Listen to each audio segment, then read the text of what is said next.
स्वागत है बच्चों आपका इस इलेक्ट्रॉनिक्स इंजीनियरिंग के वीडियो लेक्चर सीरीज में। और आज के इस लेक्चर में हमें डिस्कस करना है मॉड्यूलेटर।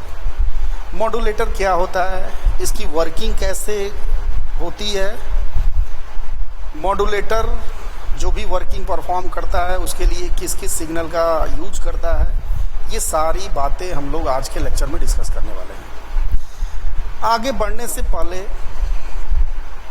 आपको मैं कम्युनिकेशन इंजीनियरिंग के फर्स्ट लेक्चर में ले जाना चाहूँगा और वहाँ मैंने आपको एलिमेंट ऑफ कम्युनिकेशन सिस्टम के बारे में डिस्कशन करवाया था। और वहाँ हमने सीखा था कि पूरे कम्युनिकेशन सिस्टम का मॉड्यूलेटर पार्ट जो होता है वो बहुत ही इम्पोर्टेंट पार्ट होता है। और आपके सिलेबस का जो कंटेंट है बच्चों वो मॉड्यूलेटर के वर्किंग पे बेस्ड है। मीन्स मॉड्यूलेटर की जो भी वर्किंग है उसी को आपके सिलेबस में दिया हुआ है। तो अगर आपको अपना सिलेबस कवर करना है कम्युनिकेशन इंजीनियरिंग का तो आपको मॉड्यूलेटर की वर्किंग समझनी पड़ेगी। तो चलिए आइए समझते हैं मॉड्यूलेटर क्या होता है। बच्चों आपको वहाँ मैंने बताया था कि मॉड्यूलेटर मैसेज सिग्नल को, जो कि एक लो फ्रीक्वेंसी का सिग्नल होता है, उसे हाई फ्रीक्वेंसी सिग्नल में कन्वर्ट करता है, जिसका नाम होता है मॉड्यूलेटेड सिग्नल। और ये कन्वर्जन मॉड्यूलेटर एक कैरियर सिग्नल की मदद से, जो कि एक हाई फ्रीक्वेंसी का सिग्नल होता है, उसके द्वारा करता है। Means modulator is a device which convert a message signal, a low frequency message signal into a high frequency modulated signal with the help of a high frequency carrier signal। बात समझ में आई? तो अब ये परफॉर्म कैसे करता है, कैसे ये कन्वर्जन परफॉर्म करता है मॉड्यूलेटर, ये मैं आपको डायरेक्ट नहीं बताऊंगा। उससे पहले हम लोग एक एक सिग्नल के बारे में ज़रा डिस्कशन कर लेते हैं। मैसेज सिग्नल क्या होता है और जो भी इसके अंदर की चीज़ें हैं उसको हम डिस्कस करते हैं। कैरियर सिग्नल के बारे में डिस्कस करते हैं, मॉड्यूलेटेड सिग्नल के बारे में डिस्कस करते हैं। तब बच्चों आपको इस मॉड्यूलेटर का फंक्शन समझ में आएगा। ठीक है, तो सबसे पहले हम आते हैं मैसेज सिग्नल पे। तो मैसेज सिग्नल क्या होता है, सब बच्चे जानते हैं कि जब हमने कम्युनिकेशन सिस्टम का एलिमेंट पढ़ाया था तो उसमें मैंने बताया था कि हमारा जो इन्फॉर्मेशन होता है वो इन्फॉर्मेशन सोर्स से प्रोड्यूस किया जाता है, जो कि एक नॉन इलेक्ट्रिकल क्वांटिटी होता है। उस नॉन इलेक्ट्रिकल क्वांटिटी को ट्रांसड्यूसर की मदद से अगर हम इलेक्ट्रिकल क्वांटिटी में चेंज कर दें तो वही इलेक्ट्रिकल क्वांटिटी क्या कहलाती है बच्चों, मैसेज सिग्नल कहलाती है। और वो हमेशा एक लो फ्रीक्वेंसी का सिग्नल होता है। बात समझ में आई? मीन्स जो हमारा इंफॉर्मेशन है, जो हमारा मैसेज है, वो इलेक्ट्रिकल फॉर्म में है तो that is known as message signal. चूंकि हमें जो कन्वर्जन परफॉर्म करना है वो मैसेज सिग्नल का करना है, इसीलिए हम मैसेज सिग्नल को मॉड्यूलेटिंग सिग्नल भी बोलते हैं। एक्चुअली मॉड्यूलेटर का जो फंक्शन है बच्चों वो होता है मॉड्यूलेशन। और मॉड्यूलेशन मीन्स कन्वर्जन से आप समझ सकते हो। Modulation means conversion. तो हमें कन्वर्जन किसका करना है, मॉड्यूलेशन किसका करना है, मैसेज सिग्नल का। मैसेज सिग्नल को हमको चेंज करना है। That's why message signal is also known as modulating signal. तो इस मैसेज सिग्नल को हम मॉड्यूलेटिंग सिग्नल भी कहते हैं। ठीक है, तो कहीं भी आपको मॉड्यूलेटिंग सिग्नल लिखा हुआ है आप समझ जाना कि मैसेज सिग्नल है। इस मैसेज सिग्नल का एक और नाम है बच्चों बेस बैंड सिग्नल। जो भी लो फ्रीक्वेंसी के सिग्नल होते हैं उन्हें हम जनरली बेस बैंड सिग्नल कहते हैं। और आगे हम लोग देखेंगे भी बेस बैंड सिग्नल को। तो आई होप बच्चों ये तीनों नाम आप याद रखेंगे, क्योंकि जब आपको कोई न्यूमेरिकल देगा, कोई वर्ड प्रॉब्लम देगा आपको कम्युनिकेशन इंजीनियरिंग पे बेस्ड, तो उसमें जो भी लैंग्वेज का इस्तेमाल किया रहेगा, जो भी टर्म्स का इस्तेमाल किया रहेगा, वो टर्म्स किसी भी नाम से आपको दे सकता है। मीन्स अगर आपको मैसेज सिग्नल के बारे में उस न्यूमेरिकल में दिया है तो वो किसी नाम से पुकार सकता है, modulating signal, base band signal. तो उस न्यूमेरिकल में क्या लिखा हुआ है ये आपको समझ में आना चाहिए। इसके लिए मैसेज सिग्नल के तीनों नाम को आपको अपने दिमाग में रखना पड़ेगा, ठीक है। मैंने बताया अभी कि मैसेज सिग्नल एक लो फ्रीक्वेंसी का सिग्नल होता है, तो यहाँ पे देखिए मैंने लिख रखा है। अब ये मैसेज सिग्नल होता कैसा है, तो मैंने बताया कि भाई एक इलेक्ट्रिकल क्वांटिटी होती है।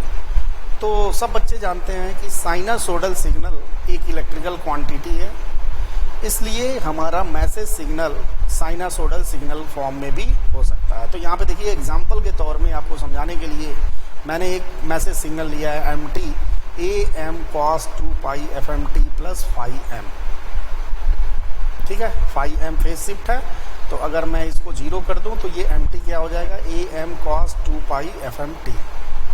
और यहाँ जो बच्चों fm है वो लो है, ठीक है ना। जो फ्रीक्वेंसी है इस मैसेज सिग्नल का वो क्या है, लो है। अब इस mt को ग्राफिकली हम रिप्रेजेंट करें, भाई यहाँ तो हमने मैथमेटिकली रिप्रेजेंट किया, मैथमेटिकल एक्सप्रेशन से लिखा हुआ है। अगर मैं इसका ग्राफिकल रिप्रेजेंटेशन करूं तो यहाँ देखिए बच्चों कॉस का ग्राफ सब बच्चे जानते हैं 1 से शुरू होता है, बट इसका हाईएस्ट वैल्यू am है, मैक्सिमम वैल्यू am है, इसलिए बच्चों am से शुरू होगा और ऐसे जाते जाते यहाँ नेगेटिव एम्पलीट्यूड हो जाएगा -am, और फिर यहाँ से बच्चों क्या करने लगेगा, रिपीट करने लगेगा। तो मैं रिपीटेड पोर्शन नहीं बनाऊंगा, सिर्फ एक टाइम पीरियड का मैंने पार्ट बनाया है। बट टाइम पीरियड क्या होता है इसको जरा हम समझ लेते हैं। सिग्नल जहां से रिपीट करना शुरू कर देगा उस पूरे टाइम ड्यूरेशन को हम क्या बोलेंगे बच्चों, उस सिग्नल का टाइम पीरियड बोलेंगे। तो ये सिग्नल यहाँ से रिपीट कर रहा है, इस टाइम से रिपीट कर रहा है, दैट्स वाई यहाँ तक का टाइम क्या हो जाएगा, इस सिग्नल का टाइम पीरियड हो जाएगा। अब बच्चों जरा इस टाइम पीरियड को देखो तो काफ़ी बड़ा है, हाई टाइम पीरियड है, और सब बच्चे जानते हैं कि time period of frequency are reciprocal to each other, that's why frequency of this signal is low, क्योंकि इसका टाइम पीरियड हाई है, ठीक है। तो हमको सारी बातें मैसेज सिग्नल अगर साइनसोइडल सिग्नल है तो उसके बारे में समझ में आ गई, ठीक। अब अगर हमें इस सिग्नल का स्पेक्ट्रम देखना है तो जाहिर सी बात है स्पेक्ट्रम देखने के लिए हमें सिग्नल का फ्रीक्वेंसी डोमेन में कन्वर्जन करना पड़ेगा। भाई अभी जो सिग्नल है mt वो टाइम डोमेन में है, अगर मुझे इसका फ्रीक्वेंसी डोमेन में कन्वर्जन करना है तो हमें मैथमेटिकल टूल जिसका नाम है फोरियर ट्रांसफॉर्म उसको यूज करना पड़ेगा। तो हमने बच्चों इस mt सिग्नल का फोरियर ट्रांसफॉर्म किया, और जब इसका हमने फोरियर ट्रांसफॉर्म किया तो ये हमारे पास आ गया am/2 delta f minus fm plus delta f plus fm। कैसे इसका फोरियर ट्रांसफॉर्म इतना आया है, इसके लिए मैंने आपको फोरियर ट्रांसफॉर्म पढ़ाया है, जस्ट प्रीवियस लेक्चर जो है उसको आप देखिएगा, फोरियर ट्रांसफॉर्म। और मैंने आपको बताया भी था कि फोरियर ट्रांसफॉर्म समझना बहुत ज़रूरी है अगर कम्युनिकेशन इंजीनियरिंग समझना है आपको। तो सब बच्चे फोरियर ट्रांसफॉर्म का वीडियो पढ़ेंगे और उसमें से सीखेंगे कि कैसे am cos 2 pi fmt का फोरियर ट्रांसफॉर्म इतना आया, ठीक है। फिलहाल जो बच्चों ने पढ़ा है उनको एक बार मैं ले चलता हूँ पिछले लेक्चर में। ये था बच्चों Fourier transform a0 cos 2 pi f0 t का। तो इसको मैंने a0 cos 2 pi f0 t को एक्सपोनेंशियल फॉर्म में लिखा था। फिर इस एक्सपोनेंशियल फॉर्म का फोरियर ट्रांसफॉर्म कैसे निकालना है इसको देखिए, मैंने 2 क्वेश्चन के माध्यम से बताया था आपको।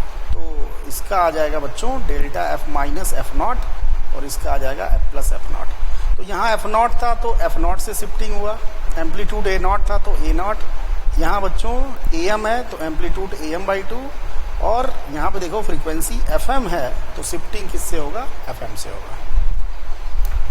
तो ये बच्चों आ गया इस सिग्नल का फोरियर ट्रांसफॉर्म। अब इसी फोरियर ट्रांसफॉर्म को ये जो हमारा mf सिग्नल आया इसका अगर हम ग्राफ प्लॉट कर दें, और सब बच्चे जानते हैं इसका ग्राफ कैसे प्लॉट होगा, इस पे मैं टाइम पास नहीं करवाऊंगा। आप फिर से मैं बोल रहा हूँ फोरियर ट्रांसफॉर्म वाला लेक्चर देखना, उसमें आपको समझ में आ जाएगा कि इससे हमने ये ग्राफ कैसे प्लॉट किया। तो ये देखिए बच्चों, ये आ गया स्पेक्ट्रम ऑफ मैसेज सिग्नल, जो हमने एम्प्टी साइनसोइडल मैसेज सिग्नल लिया उसका स्पेक्ट्रम आ गया। अब सब बच्चे जानते हैं कि स्पेक्ट्रम हम क्यों निकालते हैं, क्योंकि हमें बैंडविड्थ कैलकुलेट करना होता है सिग्नल का। तो यहाँ देखिए बच्चों, इस सिग्नल का जो स्पेक्ट्रम है, इससे आप बताइए एफएल की वैल्यू क्या है। तो साफ साफ दिख रहा है बच्चों, एफएल की वैल्यू क्या है, 0। एफएच की वैल्यू क्या है, एफएच की वैल्यू है बच्चों, एफएम हाईएस्ट फ्रिक्वेंसी क्या है, एफएम है। बैंडविड्थ निकालना है तो सब बच्चे जानते हैं bandwidth is FH minus FL. FL 0 है तो यहाँ पे बैंडविड्थ क्या आ गई, एफएम आ गई। तो बच्चों इस सिग्नल के लिए जो इसका हाईएस्ट फ्रीक्वेंसी है वही इसका क्या है, बैंडविड्थ है। ध्यान से देखिए, जो इसका हाईएस्ट फ्रीक्वेंसी है वही क्या है, बैंडविड्थ है। और चूंकि ये बहुत लो फ्रीक्वेंसी का सिग्नल है, इसलिए बच्चों इसका एफएच भी बहुत वेरी लो होगा, और एफएच जब लो होगा तो इसका बैंडविड्थ भी क्या होगा बच्चों, लो होगा। इसीलिए इस तरह के सिग्नल को हम क्या कहते हैं, बेस बैंड सिग्नल कहते हैं। और ऐसा तभी होगा बच्चों जब एफएल की वैल्यू 0 होगी। भाई बैंडविड्थ एफएच के इक्वल तभी होगा जब एफएल क्या होगा, 0 होगा। तो जिस भी सिग्नल का लोएस्ट फ्रीक्वेंसी 0 है या 0 के अप्रॉक्स है, that is known as base band signal. ठीक है, आगे हम और भी बेस बैंड सिग्नल देखेंगे। तो यहाँ बच्चों ये जो सिग्नल है वो क्या है, बेस बैंड सिग्नल है। तो ये तो था एक साइनसोइडल फॉर्म में मैसेज सिग्नल। क्या जरूरी है कि हर मैसेज सिग्नल साइनसोइडल फॉर्म में हो, नहीं, नॉन साइनसोइडल फॉर्म में भी हो सकता है। फॉर एग्जांपल हमने एक नॉन साइनसोइडल मैसेज सिग्नल ले लिया, ये देखिए एम्प्टी, और सब बच्चे जानते हैं कि इसे हम लोग क्या बोलते हैं, रेक्टेंगुलर पल्स। ठीक है, तो यहाँ देखिए हमने ये रेक्टेंगुलर पल्स लिया है जो कि एक मैसेज सिग्नल है, और इस पल्स का जो विड्थ है वो है क्या है, टी। अगर मुझे इसका स्पेक्ट्रम देखना है तो हमें इस सिग्नल का क्या करना पड़ेगा, फोरियर ट्रांसफॉर्म करना पड़ेगा।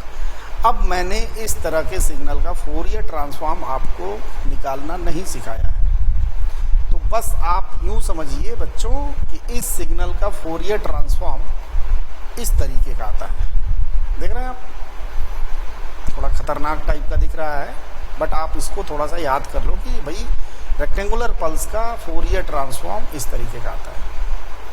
अब इसमें देखिए, इसमें बहुत सारे लोब्स बन रहे हैं। ये देखिए, ये सबसे बड़ा वाला लोब है, फिर उसके बाद लोब धीरे धीरे छोटे होते गए हैं। देख रहे हैं आप, छोटे होते गए हैं।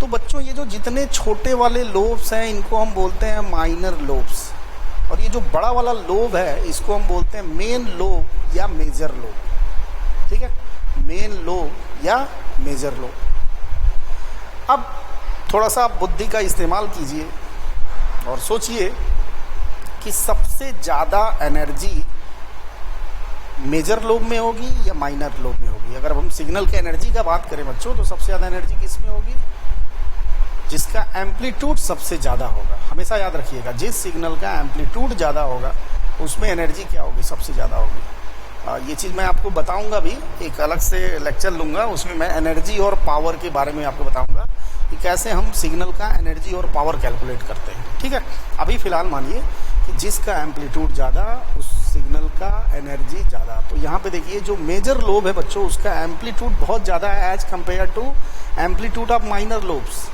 इसलिए इस मेजर लोब के पास सबसे ज़्यादा एनर्जी होती है। और आपको मैं बताना चाहूँगा बच्चों कि इस मेजर लोब में पूरे इस सिग्नल के एनर्जी का 95% एनर्जी इस मेजर लोब के पास होता है।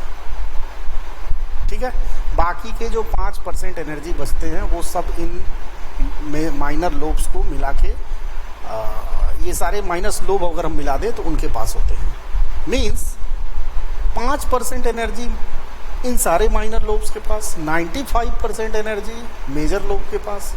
इसका मतलब ये हुआ बच्चों कि ये माइनर लोब मेजर लोब के कंपैरिजन में इनसिग्निफिकेंट है, कोई महत्व तो नहीं है इन माइनर लोब्स का as compare to major lobe. तो इन्हीं बातों को मैंने यहाँ पॉइंट वाइज लिख दिया है कि माइनर लोब्स आर इनसिग्निफिकेंट। और अगर ये इनसिग्निफिकेंट है बच्चों माइनर लोब्स, तो हम इन माइनर लोब्स को मेजर लोब के कंपैरिजन में नेगलेक्ट कर सकते हैं। ठीक है, तो जब आप इनको नेगलेक्ट कर दोगे और इन माइनर लोब्स को उड़ा दोगे तो ये सिग्नल का जो स्पेक्ट्रम है वो कुछ इस तरीके से आ जाएगा। बात समझ में आई? भाई यहाँ माइनर लोब्स को आप मिटा दो, भाई माइनर लोब्स जो हैं उनको क्या कर दो, आप नेग्लेक्ट कर दो, उड़ा दो मेजर लोब के कंपैरिजन में, तो सिग्नल ऐसे ही तो आएगा। अब हुआ क्या भाई, यहाँ जो सिग्नल था उसकी बैंडविड्थ आप बताइए क्या हो।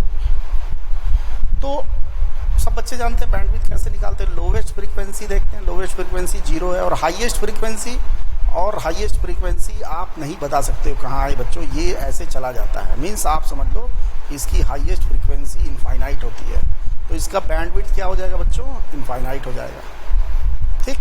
बट इन माइनर लोब्स का कोई सिग्निफिकेंट नहीं है, दैट्स वाई हमने इसको नेग्लेक्ट कर दिया, और नेग्लेक्ट करने के बाद जो हमारा फाइनल सिग्नल आया वो कुछ इस तरीके का आया। अब आप मुझे बताओ कि इस सिग्नल की बैंडविड्थ क्या है, तो उसके लिए आपको FL और FH निकालना पड़ेगा। तो सब बच्चे जानते हैं यहाँ है FL, देखिए भाई इधर तो होगा नहीं, नेगेटिव फ्रिक्वेंसी का कोई मतलब नहीं होता है, तो FL की वैल्यू 0 और FH की वैल्यू 1/t, तो बैंडविड्थ कितना आ जाएगा बच्चों, FH माइनस FL 1/t। और यहाँ देखिए बैंडविड्थ फिर से हाईएस्ट फ्रिक्वेंसी के इक्वल आ गई। तो अगर ऐसा होता है बच्चों तो ऐसा तब होता है जब लोवेस्ट फ्रीक्वेंसी क्या होती है, 0, और इस तरह के सिग्नल को हम क्या कहते हैं बच्चों, बेस बैंड सिग्नल, ठीक है। तो base band signal are those signals whose lowest frequency is 0 और अप्रॉक्स टू 0। बात समझ में आई? यहाँ पे देखिए एक और एग्जांपल मैंने लिया है मैसेज सिग्नल का, और उस मैसेज सिग्नल का मैंने स्पेक्ट्रम डायरेक्ट ले लिया, ठीक है। तो हमारे पास एक सिग्नल का, मैसेज सिग्नल का स्पेक्ट्रम है। यहाँ पे देखिए FL 0 है, FH की वैल्यू W है, देख रहे हैं आप। बैंडविड्थ क्या होगा, W, जो कि FH के इक्वल होगा, तो ये भी बच्चों क्या है, एक बेस बैंड सिग्नल है। बात समझ में आई? तो आई होप आपको मैसेज सिग्नल क्या होता है ये समझ में आ गया। अब हम आते हैं बच्चों कैरियर सिग्नल पे। भाई कैरियर सिग्नल के मदद से ही मॉड्यूलेटर मैसेज सिग्नल को कन्वर्ट करता है हाईएस्ट फ्रीक्वेंसी पे, तो इसलिए ज़रा हम इसको भी समझ लेते हैं। तो मैंने बताया बच्चों कि कैरियर सिग्नल एक हाईएस्ट फ्रीक्वेंसी का सिग्नल होता है, सॉरी हाई फ्रीक्वेंसी का सिग्नल होता है, ठीक है। तो चलिए स्टार्ट करते हैं कैरियर सिग्नल। कैरियर सिग्नल को CT से लिखते हैं, और carrier signal is also known as unmodulated signal, हमेशा याद रखिएगा, अनमॉड्यूलेटेड सिग्नल, ठीक है। कैरियर सिग्नल को क्या बोलते हैं, अनमॉड्यूलेटेड सिग्नल। कैरियर सिग्नल को हमने फिर से आपको समझाने के लिए देखिए साइनासोडल ले लिया, CT equal to AC cos 2π FCT plus φC।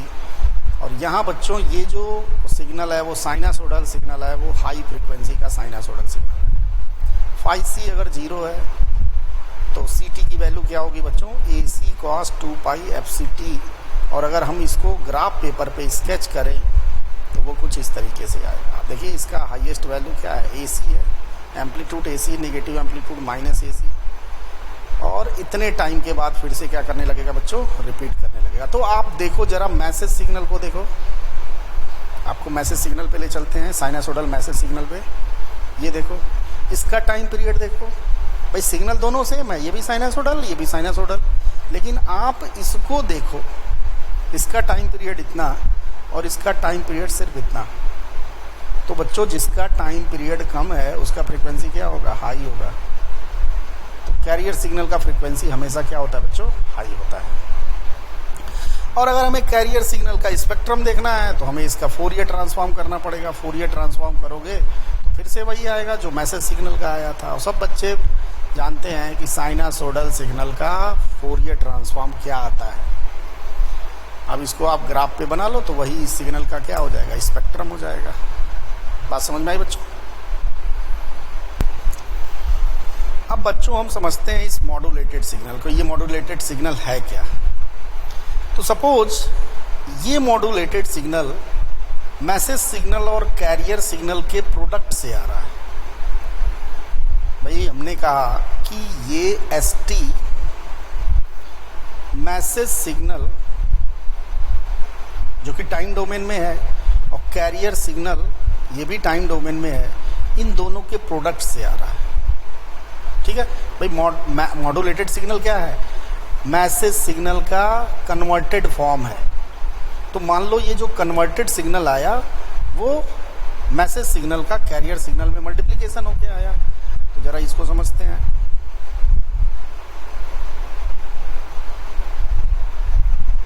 Modulated signal, तो मॉड्यूलेटेड सिग्नल बच्चों एक हाई फ्रीक्वेंसी का सिग्नल है, और अभी हम देखेंगे कि कैसे ये मॉड्यूलेटेड सिग्नल हाई फ्रीक्वेंसी के सिग्नल में कन्वर्ट होके आ रहा है फ्रॉम मैसेज सिग्नल जो कि एक लो फ्रीक्वेंसी का सिग्नल है।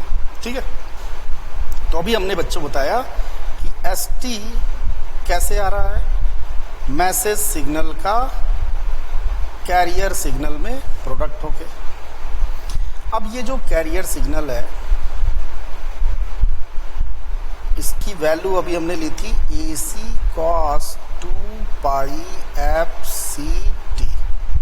हमेशा ये जो कैरियर सिग्नल है बच्चों, ये हम एक ऑसिलेटर से, लोकल ऑसिलेटर से जनरेट करते हैं इस कैरियर सिग्नल को, और मैक्सिमम टाइम्स इसको हम साइनसोइडल ही रखते हैं।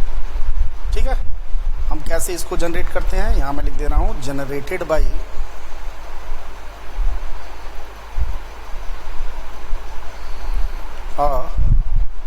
Local oscillator.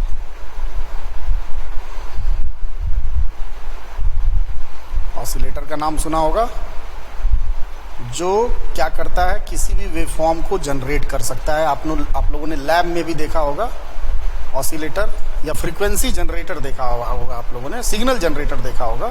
तो हमेशा ऑसिलेटर किसी भी सिग्नल को जनरेट करने के काम में आता है। तो कैरियर सिग्नल को हमेशा हम लोकल ऑसिलेटर से जनरेट करते हैं, और उस कैरियर सिग्नल को मैसेज सिग्नल में मल्टीप्लाई करके जो नया सिग्नल बनाता है वो कौन बनाता है? मॉड्यूलेटर। इसी प्रोसेस को बच्चों हम क्या बोलते हैं? मॉड्यूलेशन बोलते हैं। ये जो प्रोसेस मॉड्यूलेटर ने किया that is known as modulation. Modulation, ठीक है। अब ये मॉड्यूलेशन कई टाइप्स के होते हैं, तो उसको हम लोग आगे डिस्कस करेंगे। अभी फिलहाल जानो कि functioning of modulator is known as modulation, और in modulation a low frequency is converted into a high frequency. Low frequency signal is known as message signal or modulating signal, and high frequency signal is known as modulated signal. और ये पूरी प्रक्रिया जिस signal की मदद से होती है उसे हम क्या बोलते हैं बच्चों? कैरियर सिग्नल बोलते हैं, और वो भी एक हाई फ्रीक्वेंसी का सिग्नल होता है। तो हमने मैसेज सिग्नल पढ़ लिया, कैरियर सिग्नल पढ़ लिया, जिसको हम अनमॉड्यूलेटेड भी बोल देते। अब बारी है मॉड्यूलेटेड सिग्नल की, ठीक है। तो मॉड्यूलेटेड सिग्नल मैंने आपको बताया कि दोनों का प्रोडक्ट होके आया। अब इन दोनों का प्रोडक्ट जिसको हम ST से लिख रहे हैं, इस ST, ये जो ST है ये एक हाई फ्रीक्वेंसी का सिग्नल है। तो इसको समझते हैं कैसे ये हाई फ्रीक्वेंसी के सिग्नल में कन्वर्ट होके आ रहा है ST। तो एक काम करते हैं बच्चों,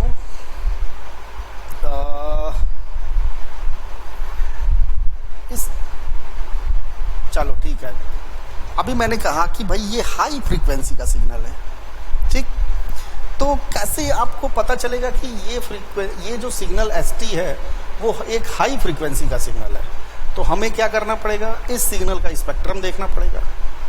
भाई ऑलरेडी मैंने आपको बताया है कि अगर हमें फ्रीक्वेंसी से रिलेटेड कोई भी चीज़ डिटरमाइन करनी है, देखनी है, तो हमें उस सिग्नल का क्या पता होना चाहिए? स्पेक्ट्रम पता होना चाहिए। तो बच्चों इसका स्पेक्ट्रम ऑब्टेन करने के लिए हमें इसका क्या करना पड़ेगा? फोरियर ट्रांसफॉर्म करना पड़ेगा। तो फोरियर ट्रांसफॉर्म करने से पहले इसको हम एक्सपोनेंशियल फॉर्म में चेंज कर लेते हैं, और मैंने आपको बताया भी है, बट चलो एक बार फिर से रिवीजन कर लेते हैं। J2πfct e का पावर में plus e to the power minus J2πfct divided by 2। बात समझ में आई? अब आप क्या करोगे, apply Fourier transform, apply Fourier transform, तो mt mf में चेंज हो जाएगा और इसकी वैल्यू आ जाएगी AC/2, और ये mt एक काम करते हैं, अभी नहीं करते हैं अप्लाई फोरियर ट्रांसफॉर्म, एक स्टेप के बाद करेंगे। इससे पहले बच्चों इस mt को अंदर ले जाते हैं, ये होगा AC/2 mt, इसको पहले लिखते हैं e⁻j2 पाई fct mt plus e⁻ j2 पाई fct mt। ठीक है, आपको इस तरह के सिग्नल का फोरियर ट्रांसफॉर्म कैसे करना है ये मैं आपको सिखा चुका हूँ फोरियर ट्रांसफॉर्म वाले लेक्चर में। मैं एक बार आपको ले भी चलता हूँ फोरियर ट्रांसफॉर्म वाले लेक्चर में। यहाँ पे देखिए mt cos 2 पाई f0t का हमने फोरियर ट्रांसफॉर्म किया था, तो देख रहे थे कितना आया था 1/2 और ब्रैकेट के अंदर ये आ रहा था। अब इसके आगे क्या लगा हुआ है, AC लगा हुआ है, तो यहाँ पे 1/2 की जगह AC/2 आ जाएगा, बाकी सब ये चीज़ें यही रहेंगी। ठीक है, आप ये देखना लेक्चर फोरियर ट्रांसफॉर्म का, तो आपको ये वाला स्टेप समझ में आ जाएगा। ठीक है, अब हम अप्लाई करते हैं फोरियर ट्रांसफॉर्म, तो यहाँ पे ये क्या हो जाएगा बच्चों, इसमें फ्रीक्वेंसी शिफ्टिंग कॉन्सेप्ट लगेगा, तो ये आएगा f minus fc plus m f plus fc। ठीक है बच्चों, ये आ गया इसका फोरियर ट्रांसफॉर्म। ठीक है, अब हम mt कोई भी सिग्नल एग्जांपल के तौर पे लेते हैं, तो लेट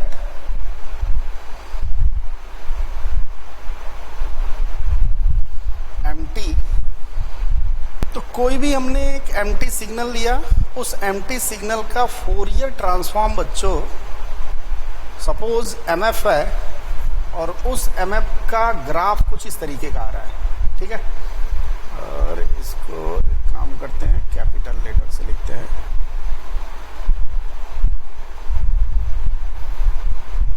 mf। ठीक है, इस तरीके का mf सिग्नल हमारे पास है, और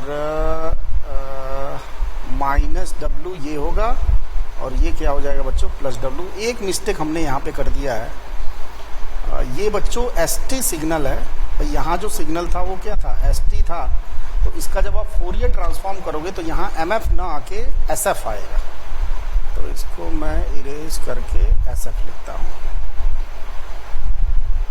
भाई mf तो मैसेज सिग्नल का फोरियर ट्रांसफॉर्म है ना, और ये जो सिग्नल है वो कौन सा सिग्नल है, मॉड्यूलेटेड सिग्नल है, तो मॉड्यूलेटेड सिग्नल को हम st से लिखते हैं, तो इसलिए इसका फोरियर ट्रांसफॉर्म sf होगा। ठीक है, mf तो हमारा मैसेज सिग्नल है, तो हमें कोई मैसेज सिग्नल mt का स्पेक्ट्रम दिया हुआ है, तो अगर बच्चों हमारे mt सिग्नल का फोरियर ट्रांसफॉर्म, mt सिग्नल का स्पेक्ट्रम अगर ये है, तो सब बच्चे sf सिग्नल बताएंगे क्या होगा। तो इस mf से आपको sf कैसे ड्रॉ करना है ये भी मैं आपको फोरियर ट्रांसफॉर्म वाले लेक्चर में ले चलता हूँ, वहाँ मैंने आपको सिखाया था। यहाँ पे देखिए फ्रीक्वेंसी शिफ्टिंग हुआ है। ठीक है, तो हमें mf की मदद से फ्रीक्वेंसी शिफ्ट करके sf को ड्रॉ करना है। ठीक है, चलिए आइए ड्रॉ करते हैं। सबसे पहले हम एक फ्रीक्वेंसी का एक्सिस लेते हैं, और ये हो गया sf, और यहाँ हमें लेना है फ्रीक्वेंसी का एक्सिस, और हमें करना क्या है बच्चों, इसमें फ्रीक्वेंसी शिफ्टिंग कॉन्सेप्ट अप्लाई करना है। तो ये हमारे पास था mf, और हमने फ्रीक्वेंसी शिफ्टिंग कॉन्सेप्ट लगाया, तो ये हो गया यहाँ। ठीक है, क्योंकि माइनस fc है, और सब बच्चे जानते हैं माइनस होगा तो राइट साइड में शिफ्ट होगा, और कितने से शिफ्ट होगा इसको भी लिख लेते हैं। तो देखिए कितने से शिफ्ट हो रहा है, fc से शिफ्ट हो रहा है, तो जो जीरो वाला है बच्चों वो क्या हो जाएगा fc, और ये W वाला क्या हो जाएगा, इसमें FC ऐड कर दो तो ये हो जाएगा FC प्लस W, और इसमें FC ऐड करोगे तो ये होगा FC माइनस W। बात समझ में आई? अभी इसको भी बनाना पड़ेगा, इसमें ऐड करना पड़ेगा F प्लस FC को। तो F प्लस FC, यहाँ पे प्लस है मीन्स किधर शिफ्ट होगा, लेफ्ट साइड में। तो आइए इसको लेफ्ट साइड में शिफ्ट करते हैं। भाई ये था हमारा MF, इसको लेफ्ट साइड में हम शिफ्ट कर दिए। यहाँ पर देखिए, इस एक्सिस को थोड़ा बढ़ा लेते हैं।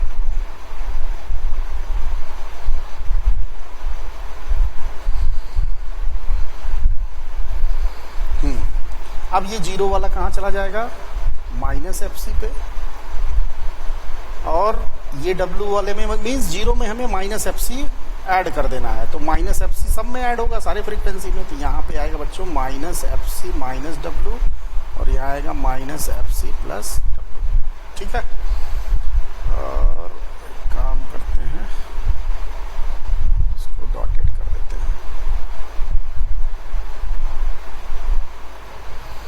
ठीक, ये हमारे पास मॉड्यूलेटेड सिग्नल का स्पेक्ट्रम आ गया। अब इस स्पेक्ट्रम की मदद से एम्पलीट्यूड भी लिख लेते हैं बच्चों। ये एम्पलीट्यूड देखिए क्या है, AC/2 है, और यहाँ भी AC/2 होगा, और ऐसा तब होगा जब यहाँ पे क्या होगा, 1 होगा। चलिए, अगर मैं पूछूं इस सिग्नल के लिए FL क्या है, सब बच्चे बताएं FL की वैल्यू क्या होगी, FC माइनस W। FH क्या होगा, ये हो जाएगा FC प्लस W। अब ध्यान से देखो बच्चों, यहाँ जो FC है, सॉरी यहाँ जो FL है वो जीरो नहीं है। अब तक जो भी हमने सिग्नल देखा, जिसको हम बेस बैंड सिग्नल बोलते थे, उन सिग्नल के लिए FL की वैल्यू क्या होती थी, जीरो होती थी। लेकिन यहाँ FC माइनस W है। चूंकि ये जो मैंने यहाँ ग्राफ बनाया है, ये स्पेक्ट्रम किसका है बच्चों, मैसेज सिग्नल का। और सब बच्चे जानते हैं मैसेज सिग्नल एक लो फ्रीक्वेंसी का सिग्नल होता है, इसलिए W की वैल्यू क्या है, लो है। और मॉड्यूलेटेड सिग्नल जो होता है उसकी फ्रीक्वेंसी क्या होती है, हाई होती है। मैंने आपको मॉड्यूलेटेड इसमें बताया था मैंने कि मॉड्यूलेटेड सिग्नल की फ्रीक्वेंसी क्या होती है, हाई। तो उसी चीज़ को मैं दिखाने के लिए आपको बना रहा हूँ, एक हाई फ्रीक्वेंसी का सिग्नल है। बट उससे पहले मैं आपको कैरियर सिग्नल में ले चलता हूँ। कैरियर सिग्नल में FC की वैल्यू क्या है बच्चों, हाई है। तो आप मुझे बताओ, अगर FC हाई है और W लो है, तो FC माइनस W की वैल्यू भी क्या आएगी, हाई ही आएगी। क्योंकि हाई में से आप वेरी लो सब्ट्रैक्ट करोगे तो क्या आएगा, हाई ही आएगा। मीन्स यहाँ जो FL है वो जीरो नहीं है, या अप्रॉक्सीमेटली जीरो भी नहीं है, वो जीरो से काफ़ी दूर है। तो ऐसे सिग्नल जिसका लोवेस्ट फ्रीक्वेंसी जीरो से काफ़ी ज़्यादा होगा, जीरो से ग्रेटर होगा बच्चों, उसे हम क्या कहेंगे, बैंड पास सिग्नल कहेंगे। बैंड पास सिग्नल, एक बार मैं फिर से बोलना चाहूँगा कि ऐसे सिग्नल जिसका लोवेस्ट फ्रीक्वेंसी जीरो से काफ़ी ग्रेटर हो, उसको हम क्या बोलते हैं, बैंड पास सिग्नल। ठीक है, चलिए इसका जरा बैंडविड्थ निकालते हैं। बैंडविड्थ क्या होगा बच्चों, FH माइनस FL। तो जब आप FH माइनस FL करोगे तो इसकी वैल्यू क्या आएगी, आप देखो, FC plus W minus FC minus W, तो ये आ जाएगा 2W। बात समझ में आई? तो इस सिग्नल का बैंडविड्थ क्या आ गया बच्चों, 2W। तो यहाँ आपने देखा कि अभी जो हमारा मैसेज सिग्नल था उसमें जो भी फ्रीक्वेंसी कंपोनेंट थे उनमें हाईएस्ट फ्रीक्वेंसी W था, जो कि खुद ही एक लो वैल्यू था। और यहाँ जो सिग्नल आया, अगर हमने एम्प्टी सिग्नल का मॉड्यूलेशन किया जिससे हमको एक ST सिग्नल मिला, और उस ST सिग्नल के स्पेक्ट्रम से हमने देखा कि यहाँ जो फ्रीक्वेंसी कंपोनेंट्स हैं वो काफ़ी हाई हैं। आप देख लीजिए, इसके लोवेस्ट फ्रीक्वेंसी को देख लीजिए, इसके लोवेस्ट फ्रीक्वेंसी लगभग FC के इक्वल है। भाई आप इसको देखो, FL को देखो और FH को देखो, FL और FH में कोई बहुत फ़र्क नहीं है, क्योंकि ये FC माइनस W है और ये FC प्लस W है। फॉर एग्जांपल मैं एग्जांपल लेता हूँ, सपोज FC 1 मेगाहर्ट्ज़ है और W की वैल्यू लो लेनी है, तो इसे हम ले लेते हैं 1 किलोहर्ट्ज़। तो आप मुझे बताओ बच्चों कि FC माइनस W और FC प्लस W अगर आप कैलकुलेट करते हो तो मेरे ख्याल से इन दोनों में बहुत ज़्यादा फर्क नहीं आएगा। लगभग क्या हो जाएंगे, अप्रॉक्सीमेटली क्या हो जाएंगे, इक्वल हो जाएंगे। इसका मतलब ये हुआ, और ये लगभग किसके इक्वल होंगे, ये दोनों वैल्यू लगभग किसके इक्वल होंगे, FC के इक्वल होंगे। भाई अगर हम इस मेगा हर्ट्ज़ की तुलना में किलो हर्ट्ज़ को नेगलेक्ट कर दूं, मैं अप्रॉक्सीमेटली बात कर रहा हूं, तो इसकी भी वैल्यू क्या हो जाएगी, FC हो जाएगी, और इसकी वैल्यू क्या हो जाएगी, FC हो जाएगी। भाई ये है FL, ये है FH, W की वैल्यू बहुत कम है। फॉर एग्जांपल हमने ले लिया 1 किलो हर्ट्ज़, FC की वैल्यू W की तुलना में बहुत ज़्यादा है, हमने मेगा हर्ट्ज़ बल्कि 10 मेगा हर्ट्ज़ ले लेते हैं, 10 मेगा हर्ट्ज़। तो आप मुझे बताओ 10 मेगा हर्ट्ज़ के कंपैरिजन में W को क्या हम नेगलेक्ट कर सकते हैं, बिल्कुल नेगलेक्ट कर सकते हैं। अगर हम 10 मेगा हर्ट्ज़ में से 1 किलो हर्ट्ज़ सब्ट्रैक्ट भी कर दें, निकाल भी लें, या 1 किलो हर्ट्ज़ हम ऐड भी कर दें, तो FC पे कोई बहुत फ़र्क पड़ने वाला नहीं है। बात समझ में आई बच्चों? तो यहाँ जो FL और FH आया, मीन्स जो भी फ्रीक्वेंसी कंपोनेंट्स आए वो लगभग किसके इक्वल आ रहे हैं बच्चों, FC के इक्वल आ रहा है। और सब बच्चे जानते हैं FC एक हाई फ्रीक्वेंसी का, FC की वैल्यू क्या है, हाई है। मैंने बताया था आपको FC जो होता है वो क्या होता है, हाई होता है। तो फाइनली जो हमें सिग्नल मिला मॉड्यूलेशन होने के बाद, मीन्स जो मॉड्यूलेटेड सिग्नल मिला, उसमें जो भी फ्रीक्वेंसी कंपोनेंट्स हैं वो क्या हैं बच्चों, हाई हैं, क्योंकि उसका लोवेस्ट फ्रीक्वेंसी लगभग FC के इक्वल है और FC ऑलरेडी हाई है। इसका मतलब ये जो सिग्नल है ये एक हाई फ्रीक्वेंसी का सिग्नल है। बात समझ में आई? तो इस पूरे डिस्कशन से हमें ये पता चल गया कि मैसेज सिग्नल एक लो फ्रीक्वेंसी का सिग्नल होता है, साइनासोडल भी हो सकता है, नॉन साइनासोडल भी हो सकता है। मैसेज सिग्नल को हम बेस बैंड सिग्नल भी बोलते हैं, और उस मैसेज सिग्नल का कन्वर्जन परफॉर्म करने वाला जो डिवाइस होता है बच्चों वो होता है मॉड्यूलेटर।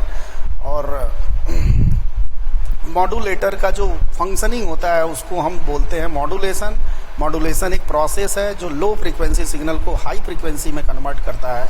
और आज के इस डिस्कशन से हमने ये देखा कि कैसे लो फ्रीक्वेंसी का सिग्नल हाई फ्रीक्वेंसी में कन्वर्ट होके आ रहा है, ठीक है। और उसके लिए हमने स्पेक्ट्रम का सहारा लिया। तो बच्चों अगर आपके पास स्पेक्ट्रम नहीं होता तो आप मुझे बताओ लो फ्रीक्वेंसी क्या है, हाई फ्रीक्वेंसी क्या है, कैसे लो फ्रीक्वेंसी हाई फ्रीक्वेंसी में कन्वर्ट हो रहा है, ये आपको समझ में आता नहीं आता। और स्पेक्ट्रम देखने के लिए हमें सिग्नल का फोरियर ट्रांसफॉर्म अप्लाई करना पड़ेगा, ठीक है। इसलिए मैंने बोला था कि फोरियर ट्रांसफॉर्म वाला लेक्चर बहुत महत्वपूर्ण है। आप खुद सोचो ये सब आपको पल्ले पड़ता, बिल्कुल नहीं पड़ता। इसलिए मैंने आपको फोरियर ट्रांसफॉर्म ढंग से पढ़ाया कि भाई देखो ये फोरियर ट्रांसफॉर्म ऐसे होता है, ठीक है। तो आई होप बच्चों इन तीनों सिग्नल के बारे में सारी डिटेल्स मैंने बता दी। अब इसके बाद हम मॉड्यूलेशन टेक्निक पढ़ेंगे कि कैसे हम मॉड्यूलेटर के द्वारा परफॉर्म करते हैं और कितने टाइप्स के मॉड्यूलेशन होते हैं, ये हम अगले लेक्चर से देखेंगे। तो आज के लिए बच्चों बस इतना ही। धन्यवाद आपका।